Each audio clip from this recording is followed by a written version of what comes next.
The Chicken War of 1963 is a significant event in the history of US-France relations. It was a dispute over the importation of chicken into Europe that lasted for months, causing tensions between the two countries to reach an all-time high.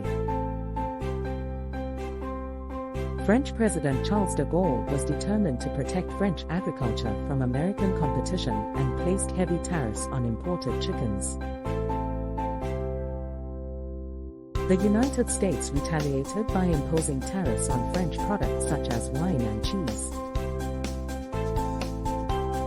The situation became so intense that President John F. Kennedy threatened to send troops to France if necessary.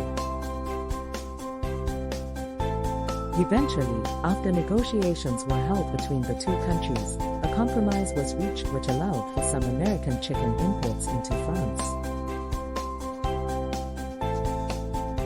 Despite this resolution, the Chicken War left a lasting impact on US-France relations and highlighted the importance of protecting domestic industries in international trade agreements.